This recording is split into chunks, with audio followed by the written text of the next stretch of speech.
I will do a brief overview of what this thing seems to be and what's happening.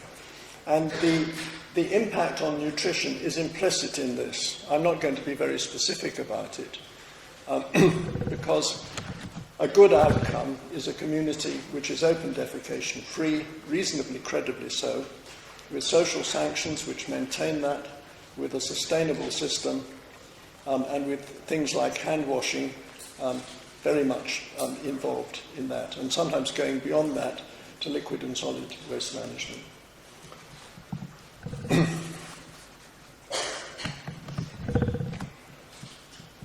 What is this thing? Camel Car was the originator of this around 1999-2000 in Bangladesh.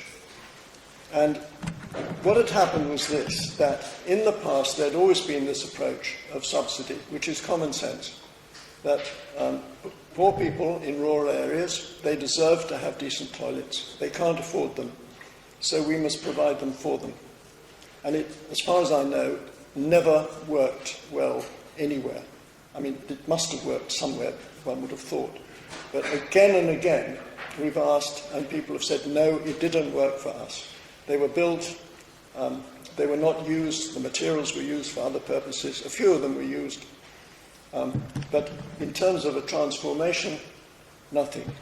What Kamal did was he used a participatory approach, which is called triggering in the language. And this turns common sense and normal reflexes on their head.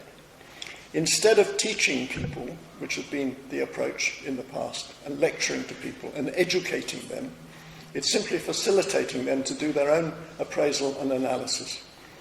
Instead of subsidizing toilets for them, it's they're using their own self-help and their own local materials in order to give themselves latrines. Instead of stressing health, it relies on very strong emotions of disgust on the negative side and of self-respect on the positive side. And in many cultures and situations, the idea on the part of men, induced in men, of respect for their women, not forcing them to go out and expose themselves in public and suffer all the other indignities. And I mean, it's just awful, particularly in South Asia, where women can't go during the day. Instead of having a standard sort of latrine, it's diverse, local, invented locally. The first document that was produced on this had 36 different designs, which people themselves had put up in Bangladesh. In terms of counting, the shift is from counting toilets to counting communities credibly declared open defecation free, ODF. Instead of outside help, it's the community itself trying to help and do things. This is the ideal, to do things for those people who are not able themselves, the people who are all sick, infirm, and so on. And that does quite often happen, but not always. And it's a very substantial issue that continually needs to be confronted. And from using all sorts of polite terms, it's, as Sanjay was mentioning, it's using the word shit, which is now coming into such common currency that I think it's losing some of its power to shock. But you can't win everything. But if you're interested in this word, do go to the community-led total sanitation website. You Google for it and you'll get it straight away. And just go to International Glossary. And you will find something like 200 words. And you may be able to add to them. And if you can, please write into us so that we can add whatever word you can add to that international glossary. Which country do you think has got the most words? Yes, you're absolutely right. India is number one, and number two? Kenya, yes? You got it.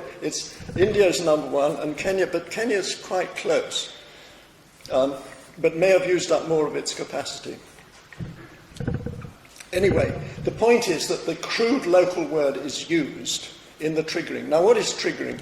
There are people here who could, I don't know, I haven't discussed this. Is Loretta in the room? I haven't discussed this with you. It's probably not fair to ask you to demonstrate. I won't to demonstrate this, but the triggering that takes place in the community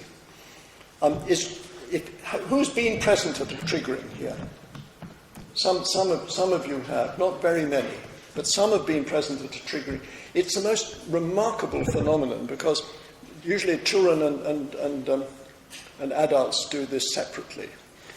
And it starts with a map and then identifying all the households and then with maybe cards for the households and then some nasty yellow powder, Rangoli powder in India, sawdust elsewhere. You ask people, where do you go to shit? And people sort of half laughing and half embarrassed and they go and distribute it in different places, and then they begin to see other people are shitting near me. And where do you go in the middle of the night? And you know, presently the whole village is covered in shit. Then you do a transect. You walk to the place where all the shit is, and you stand in the middle of all the shit, and it's usually pretty bloody stinky, and you discuss it. Then you very often. You bring some shit back into the meeting, preferably sort of recent and, well, you know, there's 7 grades of shit I've discovered recently. There's a Bristol scale, but preferably sort of fairly watery. And you put it down, and then if you've got something like boiled rice, put down the boiled rice next to it. And if there are flies, you see, start moving between them. And I've been told, but I haven't seen it yet, that if you put paprika on the shit, the rice will gradually turn pink. And I don't think you could have a more dramatic demonstration of the way in which fecal infections can get into food through flies. And it goes on with calculations of, you know, how many cartloads, how much does your household produce a day, a week, and so on. And there's also a lot of fun in it, sort of applauding the people who produce the most and you know, things like that. But it's a whole gamut of emotions. And it leads to a point, usually, if it works well, and it more and more does seem to work well, at which somebody says, we are eating one another's shit. It's got to stop. And then a good facilitator will pick that up, and it will lead to a debate and say who agrees and so on. And very often that will lead through into the formation of a committee.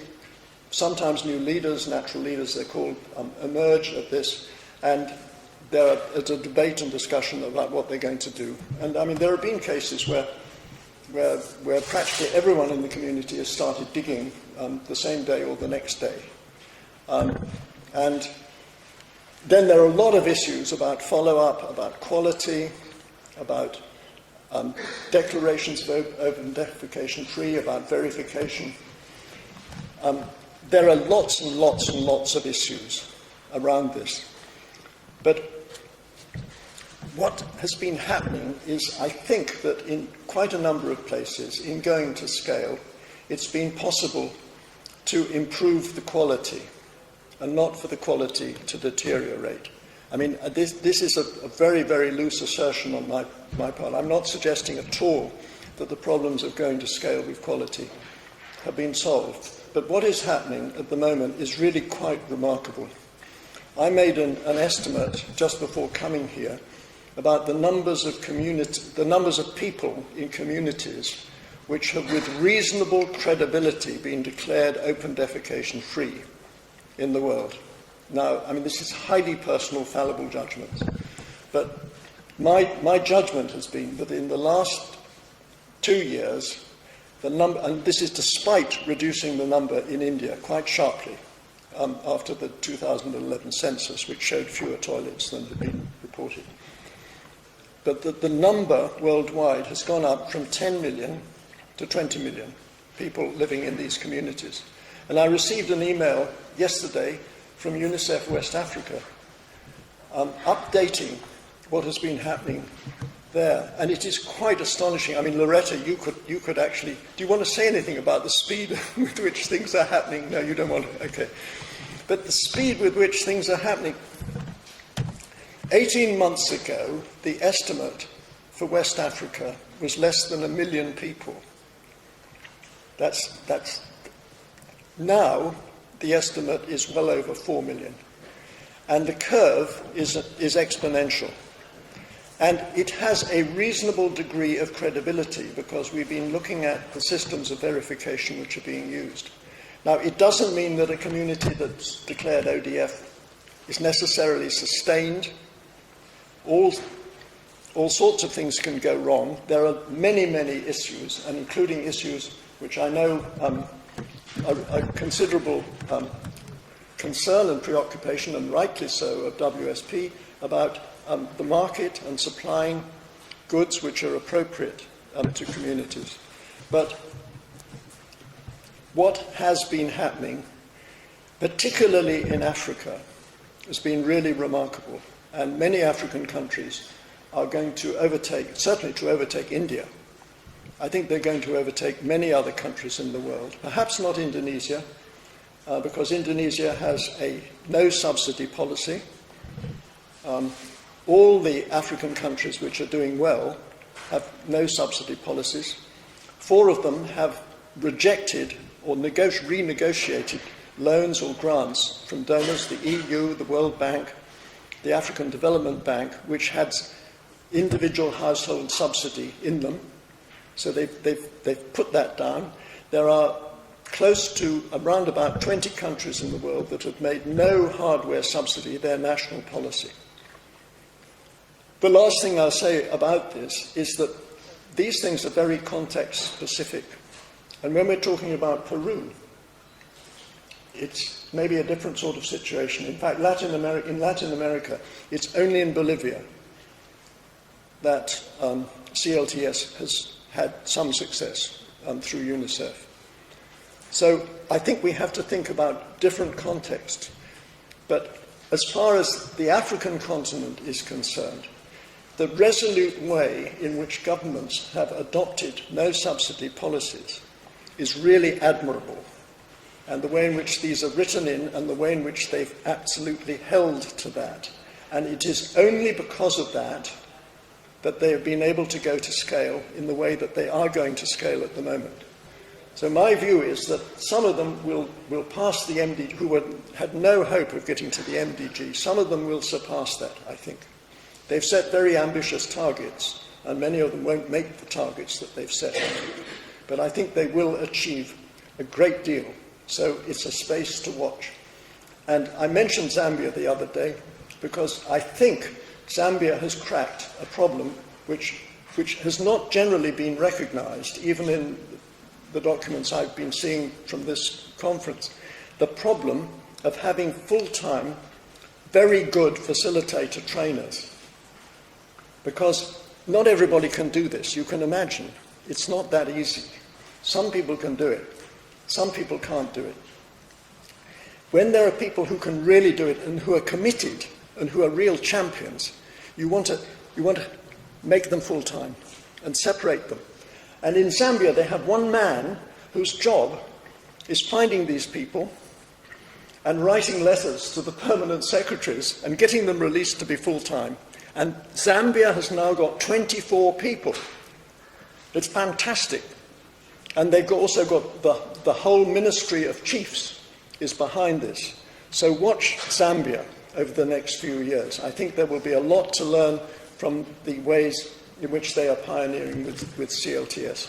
So as far as nutrition is concerned, the implications are, I think, very obvious, and I won't go into them. But don't suppose, as some people have, that CLTS doesn't involve hand washing. It does involve. Hand washing is absolutely critical in this, and we all recognize that. Thank you.